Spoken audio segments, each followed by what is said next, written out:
একুশে জুলাইয়ের প্রস্তুতি সভা পশ্চিমবঙ্গের প্রতিটি অঞ্চলের পাশাপাশি দক্ষিণ 24 পরগনা মগরাহাট সেই ছবি দেখা যায়। বিধায়িকা নমিতা সাহার উপস্থিতিতে সভাপতি সেলিম লস্করের সহযোগিতায় এক পথসভার আয়োজন করা হয়। এই নিউজটি নিবেদন করছে আহমেদ এন্টারপ্রাইজ। স্থান মগরাহাট সেনপাড়া মোড়। কলকাতার থেকে কম দামে পেয়ে যাবেন আধুনিক ডিজাইনের মার্বেল, টাইলস, গ্রানাইট, রং, স্যানিটারি পাইপ লাইনের যাবতীয় সামগ্রী।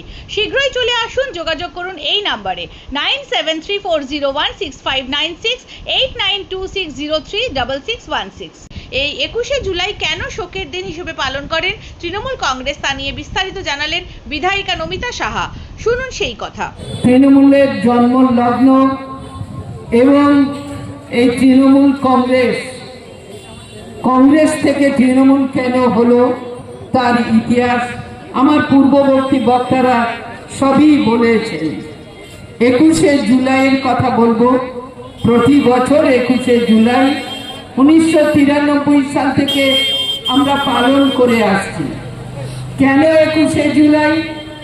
আপনারা জানেন, আমাদের নেত্রী, যিনি মা মাটি মানুষের নেত্রী, গণতন্ত্রের অতন্ত্র প্রহরী, আন্দোলনের মূর্ত প্রতীক, সেই মমতা ব্যানার্জির সাথে আমরা সবাই কিন্তু কংগ্রেস করতাম। মমতা ব্যানার্জি যুব সভাপতি ছিল, রাজ্যের যুব সভাপতি।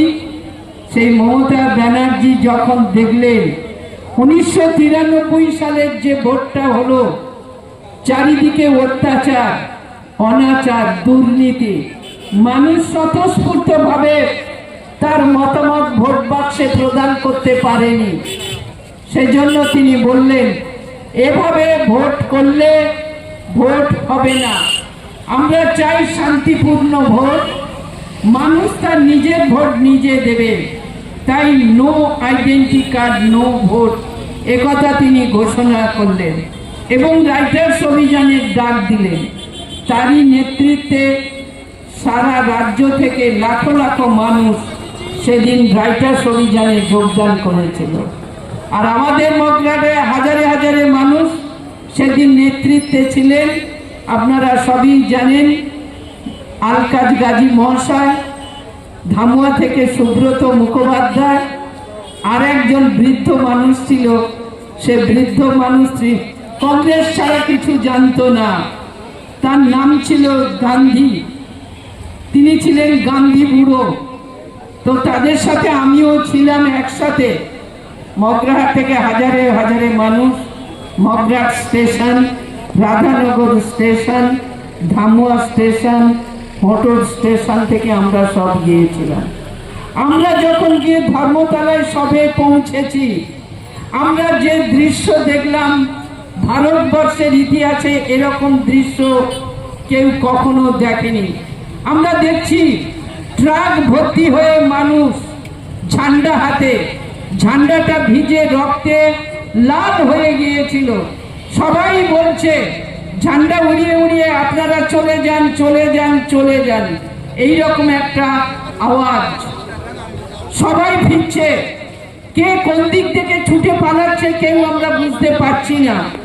যাই হোক, বৃদ্ধ মানুষ তারা 3 জনে ছিল, তাদেরকে নিয়ে কোনো রকমে আমরা শিয়ালদা হয়ে বাড়িতে ফিরতে পেরেছে, এইরকম একটা অবস্থা। সেই দিনেই বাংলার মসনদে ছিলেন জ্যোতি বসু, বাংলার মুখ্যমন্ত্রী জ্যোতি বসু। তারই নির্দেশে সেদিন ঠ্যাঙাড়ে বাহিনী সেই গণতান্ত্রিক শান্তিপ্রিয় আন্দোলনের ওপর নামিয়ে দিয়েছিল। ঠ্যাঙাড়ে বাহিনী আর কিছু পুলিশ, তারা পুলিশের ড্রেস পরেছিল, তারা নির্বিচারে নির্বিবাদে গুলি চালিয়েছিল।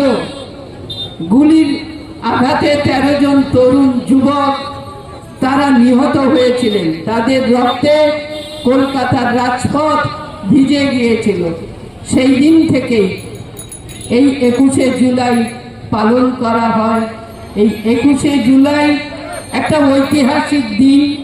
অমর 21শে জুলাই শহীদদের তর্পণ করা হয় প্রতি বছর। এই 21শে জুলাই মানে একটা আবেগ, মানুষ আবেগে ছোটে কলকাতায়।